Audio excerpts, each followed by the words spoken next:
Hello everyone, hi. My name is Ákos, and whenever I introduce myself, people usually ask me, that's an exotic sounding name. Are you Greek? I'm like, no, but I also don't like to work. I told this joke the other day at a corporate event for a Turkish company. They loved it. They were like, best joke we ever heard. Everyone loved it except for a group of Greek guys who were sitting in the middle. They were like, this is offensive, we are leaving. They got up, held hands, and left like this. It was very funny. Oh, man, you guys are awesome. This is fun. I'm actually from Hungary, and just wanted to say it's a great honor to be here and represent Russia. So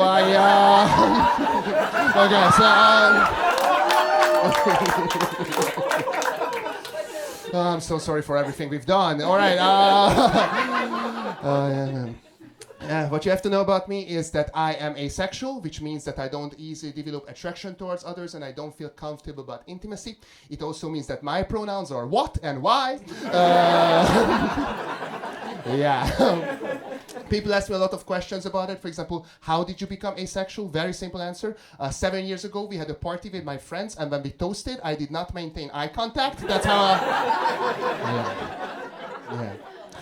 Another question I get quite frequently is, how do you even know that you're asexual? Have you even had sex? Yes, of course. I'm asexual, not a loser.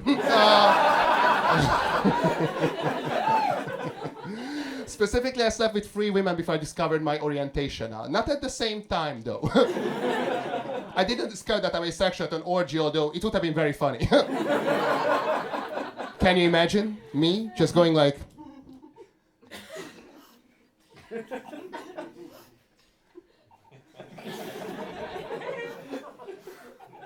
No.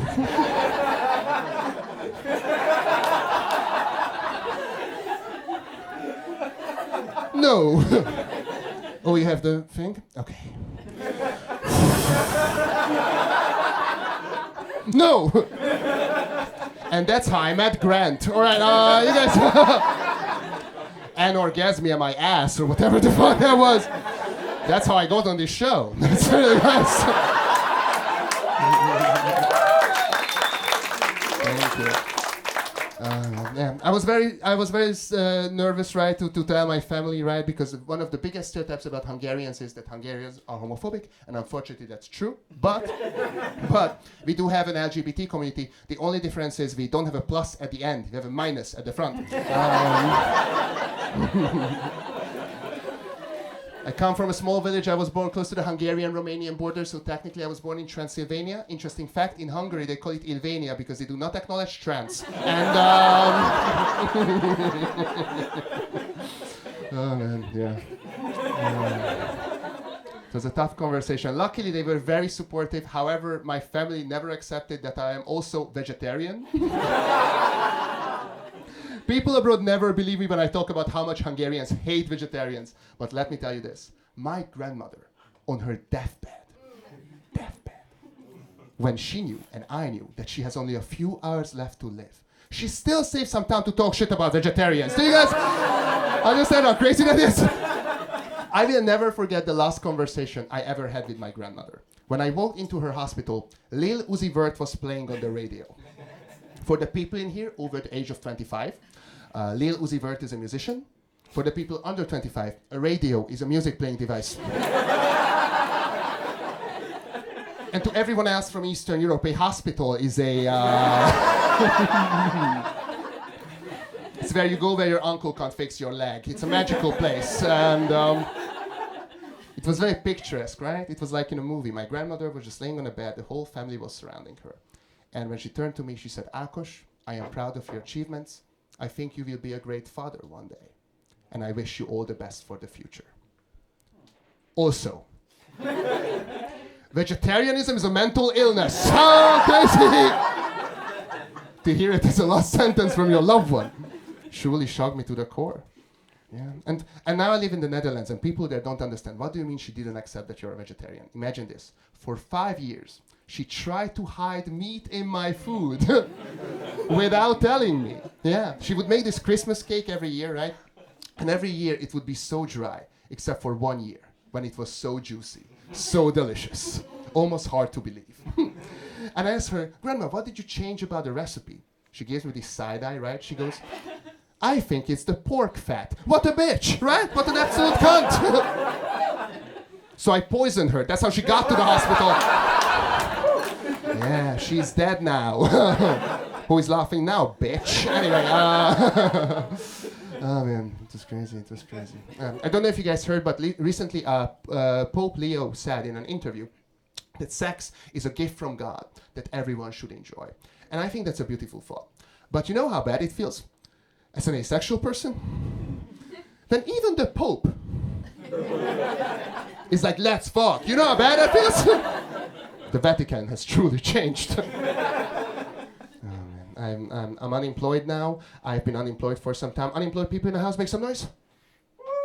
Yeah, just our teachers and the comedians at the back. Nice, awesome. Thank you, guys. I don't know about you. I don't like to refer to myself as unemployed. I think it's a slightly derogative term. Instead, I like to call myself a stay-at-home son and a lot more progressive. That's also what the job market told me. You stay at home, son. And so recently I was forced to do some odd jobs, and I started to teach English to kids online. And as a teacher, my favorite thing are the mistakes that my students make. So I made this little presentation for you that will guide you through the funniest examples that my students made. Here it is. We will start like that. First, I asked one of my students, could you please introduce yourself, say something I should know about you? She said, I am diabolical. I go, what? She goes, yeah, I can't have chocolate. I'm like, girl, you're diabetic. That's different. I had to explain to her that this does not mean this. All right. Now you might be thinking, why didn't I have a different president on this slideshow? I'm gonna tour the US next. So now I think that most of these examples are really funny on their own, but I asked a friend of mine who is an illustrator to also provide some visual aid for these next ones. So we had a fill in the blank exercise. That woman over there is getting robbed. Quickly, somebody, blank, blank, LL, the police. Now we all know that the correct answer is not according to my 12-year-old student who said, kill the police! What a forward-thinking little girl! And here we have the visual! Oh, man. All right. My father goes to the bathroom a lot. He has a small ladder. Now, we all know that the correct answer is bladder, but I thought this would be a lot more funny. Little visual. My uncle tells me a lot of old jokes. I do not mind, but sometimes he is horny. I can only hope this was a mistake. Otherwise, our class had a completely different emotional background than I expected. So I had to tell that this does not mean that. The octopus has 8 testicles. Now, if you thought it has been graphic so far, here it is. How it would look like an octopus with 8 testicles. I don't know which one is the worst part, the veins or the eyes. I don't know. But this will haunt you till you live. I know that this show was meant to be recorded, so I also made a censored version. So there we go. If you want to forget about it, thank you. That was the little presentation. Oh, thank you. I appreciate it. Thank you. As I said, I had to do multiple odd jobs, right? Like I also started to work as a dog walker. That's what I do. I walk dogs. Right now I have 5 dogs, or as I like to call them, clients. And I love to call them clients because my best friend has a very prestigious job. He's a lawyer, and whenever we talk on the phone, I want to match him at least on a conversational level. He would tell me something like, man, I'm having a terrible time at work. One of my clients committed tax fraud. I'm like, get you, brother. One of my clients pooped on the sidewalk. So it's like, neck and neck, my friend. I live in Amsterdam now. Every day, I cycle home with the rest of the working class, right? I'm just sitting on my bike at a red light trying to make small talk with a guy who's wearing a suit and a tie. And I'm just there like, so, rough day? In my case, rough. And that's what life has been like. Luckily, my father is very understanding because recently he also lost his job. He used to work at a glass factory, but it was shut down because of money laundering. Yeah, I think it's very funny that everything there was transparent except for accounting. I think that's fantastic. Oh man. So I've been doing this. I traveled around a lot. Recently I've done some shows in Brussels. When I was there, I went to see the Museum of Illusions, but that's just how I call the European Parliament. And I've also done some shows in Serbia, and they went so badly they haunt me to this day. Yeah, the other day it just crossed my mind, just the memory of doing some shows there, and it immediately ruined my mood. And I was with a friend of mine. She's very much into astrology.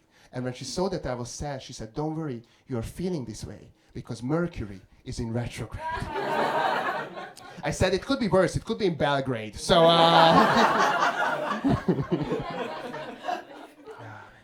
But throughout this trip, I met somebody, and now we've been together for a little bit.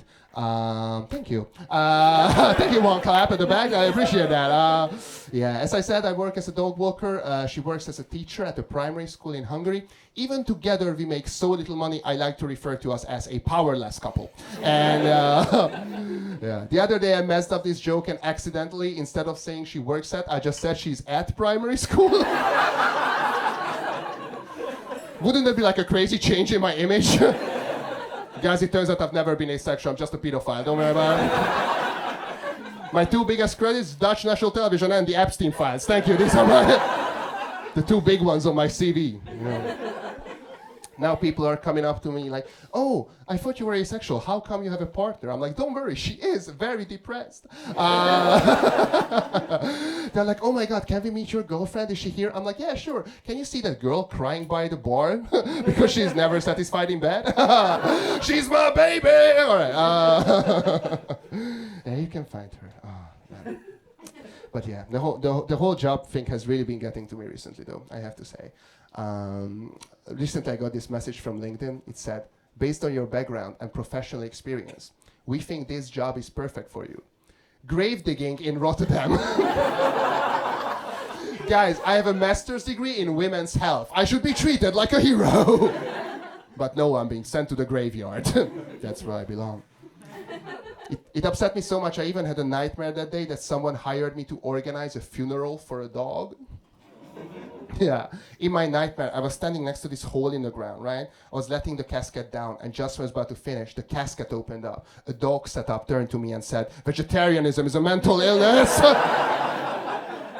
A Hungarian hound? That's crazy. Oh man, it's really fun to be here. It's really fun. I spent most of my life in Poland growing up. Do you have anyone from Poland in the house? No? I will need a voluntary Polish person to do my favorite joke. For example, you miss, hi, what's your name? Sidra. Sidra. Nice to meet you, Sidra. Where are you from, Sidra? Pakistan. From Poland, excellent. Sidra.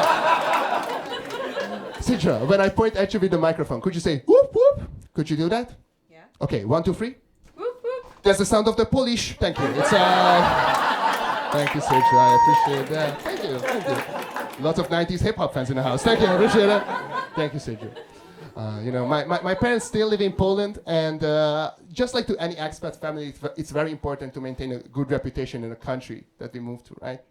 Especially because we have a Hungarian flag hanging outside our house. And because of that, every single summer, I have to work 8 hours a day in our garden. Because my mom says, if our garden doesn't look pretty, people will think that Hungarians are dirty. Yeah. Last time I left home, I heard a couple passing by our house, and the man told his wife, "Honey, look at this garden. It's beautiful. It's majestic." These Italians